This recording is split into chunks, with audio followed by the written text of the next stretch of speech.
Hello students, welcome back to organise knowledge channel. और आज की इस वीडियो में बच्चों हम डिस्कस करने वाले हैं वर्कशीट नंबर 14 फॉर क्लास 6 सामाजिक विज्ञान की। बच्चों ये वर्कशीट है जो कि 13 नवंबर 2020 के लिए शेड्यूल की गई है।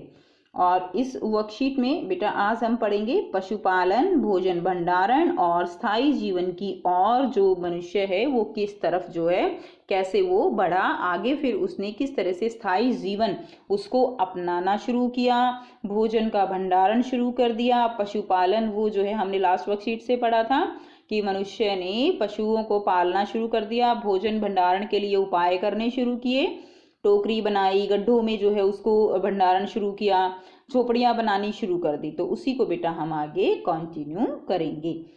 हजारों साल के दरमियान मानव ने धीरे धीरे पशुपालन और खेती को अपना लिया।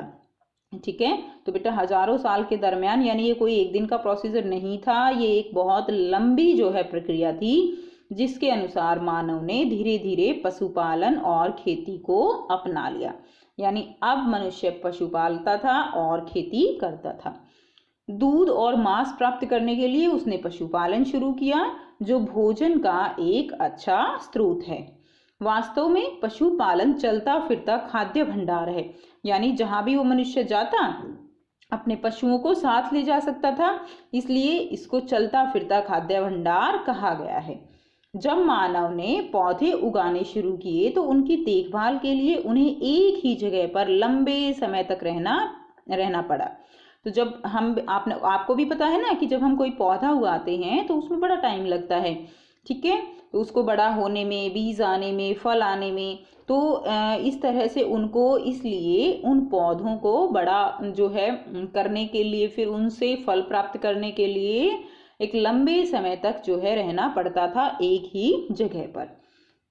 बीज बोने से लेकर फसलों के पकने तक, पौधों की सिंचाई करने, खरपतवार हटाने। खरपतवार क्या होती है बेटा? जो अनवांटेड प्लांट होते हैं, यानी अवांछित पौधे जो होते हैं मेन फसल के साथ, उनको हम खरपतवार कहते हैं। जानवरों और पक्षियों से उनकी सुरक्षा करना जैसे बहुत से काम इसमें शामिल थे। अनाज को भोजन और बीज दोनों के रूप में ही बचा कर रखना आवश्यक था, इसलिए लोगों को उसके भंडारण की बात सोचनी पड़ी। तो ये हमने लास्ट वर्कशीट में भी पढ़ा था कि अनाज को भोजन और बीज दोनों के रूप में ही जो है यूज करना था, जिसके कारण मनुष्य को भंडारण के बारे में सोचना पड़ा। इस तरह मानव ने स्थायी जीवन की ओर अपने कदम बढ़ाए। यानी स्थायी जीवन यानी ऐसा जीवन जिसमें वो एक ही जगह पर रहे, इधर उधर ना घूमे। पुरातत्वविदों को कुछ स्थलों पर झोपड़ियां और घरों के निशान मिले हैं। ठीक है, तो झोपड़ियों और घरों के निशान जो है वो मिले हैं, जैसे कि बुर्ज होम। ये कहाँ है? कश्मीर में। लोग जो है कहाँ रहते थे? गड्ढों के नीचे घर बनाते थे, यानी बड़े बड़े गड्ढे खोद के और उनमें नीचे घर बनाते थे। ठीक है, शायद वो इसलिए कि पशु हैं, जंगली जानवर है, उनसे वो खुद का बचाव कर सकें। जिन्हें क्या कहा जाता था? जिन्हें गर्तवास कहा जाता है। गर्त यानी जमीन के नीचे, वास यानी रहना, तो उनको क्या कहा जाता है? उनको गर्तवास कहा जाता है। इसमें नीचे उतरने के लिए सीढ़ियां होती थी, जिसको बेटा आजकल हम बेसमेंट कहते हैं, ये वही गर्तवास है। अब बेसमेंट में जाने के लिए सीढ़ियां भी चाहिए, तो उनको भी सीढ़ियां जो है वो लगानी पड़ी। इन घरों से उन्हें ठंड के मौसम में सुरक्षा मिलती होगी। तो नीचे जो है ठंड के मौसम में बचने के लिए उनको जो है गड्ढे बनाकर नीचे रहना पड़ा होगा। साथ ही जो जंगली जानवर है उनसे बचने का भी ये एक सरल उपाय था। इस प्रकार मेहरगढ़ जो है वर्तमान पाकिस्तान में स्थित है, वहां से चकोर और आयताकार घरों के अवशेष मिले हैं। तो ये आपको चित्र में दिखाया गया है कि मेहरगढ़ से चकोर यानी इस तरह स्क्वायर, चकोर और आयताकार घरों के अवशेष जो है वो मिले हैं। प्रत्येक घर में 4 या उससे ज्यादा कमरे थे, जिनमें से कुछ कमरे संवत भंडारण के काम आते होंगे। तो जिनमें से कुछ कमरे जो है वो अनाज के भंडारण के लिए प्रयोग किए जाते होंगे। यह वह स्थान है जहाँ के स्त्री और पुरुषों ने इस क्षेत्र में सबसे पहले जो गेहूं उगाना और भेड़ बकरी पालना सीखा। ठीक है, तो यह वही जो है ये वह स्थान बताया गया है जहां पर सबसे पहले जौ उगाए गए, गेहूं उगाया गया, भेड़ बकरी पालना सीखा। अब देखिए नेक्स्ट, मेहरगढ़ में ऐसी कई कब्रें मिली हैं। ठीक है, कई कब्र ऐसी मिली हैं। कब्र क्या होती है? जहाँ जिसमें जो है जो लोग मर जाते हैं उनको जो है दफनाया जाता है। ऐसी कब्रें मिली हैं जिनमें मृतकों के साथ कुछ सामान भी रखे जाते थे। तो इसमें क्या किया जाता था? जो मर जाते थे उनके साथ उनका कुछ सामान भी रख देते थे। एक कब्र में मृतक के साथ एक बकरी को भी दफनाया गया था। तो एक बकरी भी मिली है एक कब्र में। तो शायद लोगों की आस्था थी कि मृत्यु के बाद भी जीवन होता है। तो बेटा पहले इतनी एजुकेशन तो थी नहीं, इसलिए लोग क्या सोचते थे कि बेशक जो है व्यक्ति मर जाता है लेकिन मरने के बाद भी शायद वो जो है जिंदा रहता है, यानी उसको सामान की जरूरत होती होगी। ठीक है, इसलिए वो सारा सामान उसका जो है उसके साथ ही रख देते थे, ऐसा जो है मानना है। अब देखिए यहाँ पर कुछ प्रश्न दिए गए हैं जिनके आंसर आपको लिखने हैं। प्रश्न 1 क्या है? शिकारी मानव के लिए पशुपालन इतना ज्यादा महत्वपूर्ण क्यों हो गया? अपने विचार लिखिए। तो बेटा हमने पढ़ा ना कि पशुपालन एक बहुत अच्छा स्रोत है उनके लिए, चलता फिरता खाद्य भंडार है। तो आइए बेटा कर लेते हैं इसका आंसर।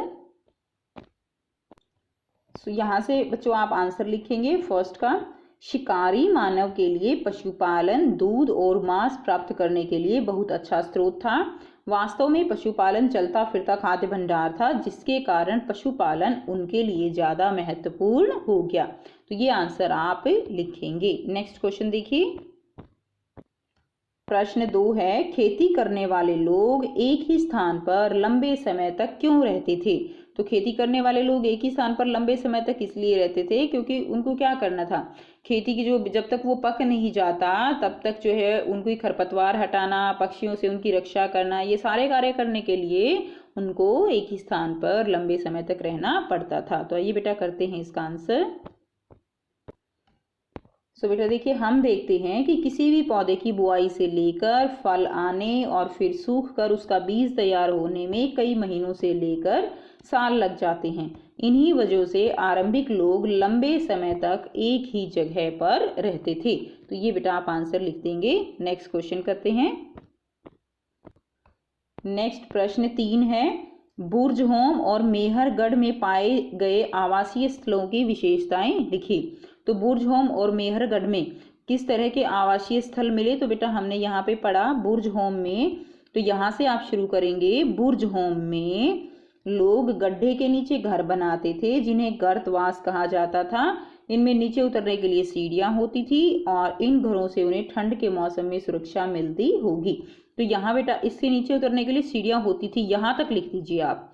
ठीक है, बुर्जहोम के बारे में आप हेडिंग डालिए बुर्जहोम के घर, उसके बाद आप यहाँ से लेकर और यहाँ तक सीढ़ियां होती थी, यहाँ तक आप इसका आंसर लिख दीजिए वीडियो को पॉज करके। नेक्स्ट देखिए, नेक्स्ट हमें बताना है मेहरगढ़ के बारे में। तो फिर मेहरगढ़ के घर आप हेडिंग डालेंगे और फिर लिख देंगे मेहरगढ़ से चकोर और आयताकार घरों के अवशेष मिले हैं और प्रत्येक घर में 4 या उससे ज्यादा कमरे होते थे। यहाँ तक बेटा आप लिख दीजिए कि प्रत्येक घर में 4 या उससे ज्यादा कमरे होते थे। ठीक है, तो ये आपका आंसर हो जाएगा। ये बेटा जो मैं अंडरलाइन कर रही हूँ ये है बुर्जहोम के बारे में यहाँ तक, और मेहरगढ़ ये जो है ये है मेहरगढ़ के बारे में। तो ये जो है आप लिख दीजिए अपनी कॉपी में। नेक्स्ट क्वेश्चन देखिए, गर्तवास का चित्र बनाइए। तो बेटा गर्तवास यानी जो बेसमेंट है, जैसे वहां पे लोग रहते थे गड्ढे बना के और घरों को जो है यानी नीचे जमीन खोद के तब जो है घरों को बनाया जाता था, जिनको हम क्या कहते हैं? गर्तवास। तो आइए बेटा देख लेते हैं। तो ये है बेटा गर्तवास का चित्र। आप इस तरह से अपनी कॉपी में डायग्राम ड्रॉ कर सकते हो। ठीक है, इस तरह से लोग जो है क्या करते थे, छोटा सा ये रास्ता बनाया हुआ है नीचे जाने के लिए, और फिर जो है कहाँ रहते थे वो लोग जो है इस तरह से नीचे घर बनाकर रहते थे। ठीक है, तो ये जो है चित्र आप अपनी कॉपी में बनाएंगे। तो ये थी बच्चों आपकी आज की एसएसटी की वर्कशीट। और बेटा आप आज आपको 2 वर्कशीट करनी है, एक एसएसटी की और दूसरा आपको साइंस की वर्कशीट अपनी कॉपी में सॉल्व करनी है। अगर वीडियो अच्छी लगी तो लाइक शेयर ज़रूर कर दीजिए और चैनल को सब्सक्राइब कर लीजिए। And thanks for watching and happy Deepavali to all of you.